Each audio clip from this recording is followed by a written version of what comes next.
கூட்டணியின் வெற்றி வேட்பாளர்களாக தருமபுரி மாவட்டத்தில் இருக்கின்ற அத்தனை வேட்பாளர்களும் நாங்கள் இன்று நம்முடைய கழக அலுவலகத்தில் கூடியிருக்கின்றோம்.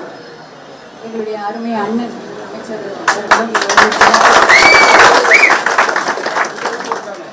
தேசிய ஜனநாயக கூட்டணி அதை தலைமையேற்று நடத்தி கொண்டிருக்கும் மாண்புமிகு எடப்பாடி அண்ணன் அவர்களுக்கும் எங்களுடைய மனமார்ந்த நன்றியை தெரிவித்துக் கொள்கின்றோம். எனக்கு இந்த வாய்ப்பை வழங்கிய பாட்டாளி மக்கள் கட்சியின் தலைவர் அவர்களுக்கும் கூட்டணியில் உள்ள அனைத்து சகோதர சகோதரிகளுக்கும் மனமார்ந்த நன்றியை தெரிவித்துக் கொள்கின்றேன். நம்முடைய புரட்சி தலைவி அம்மா அவர்கள் பெண்கள் பாதுகாப்புக்காகவே போராடினார். பெண்களுடைய பாதுகாப்பு இன்று மிகப்பெரிய கேள்விக்குறியாக இருக்கிறது. தமிழகத்தில் கடந்த 5 வருடங்களாக 2 மடங்கள்ல 3 மடங்கு பெண்களுடைய பாதுகாப்புக்கு மிகப்பெரிய ஒரு குந்தகம் ஏற்பட்டிருக்கின்றது. 7000 பாலியல் வன்கொடுமைகள் என்றால் இப்பொழுது 15,000 அதிகரித்திருக்கின்றது.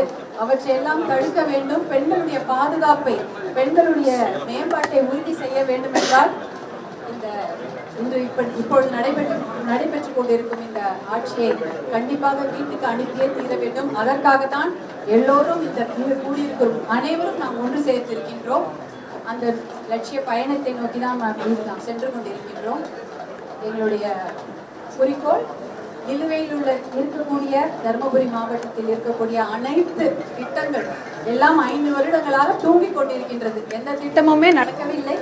எத்தனையோ நல்ல திட்டங்களை ஆரம்பித்து வைத்தோம். ஆனால் அதை எதுவுமே முழுமையாக செயல்படுத்த முடியவில்லை. அதற்கு காரணம் இன்று நடைபெற்றுக் கொண்டிருக்கும் திராவிட முன்னேற்ற கழக ஆட்சிதான்.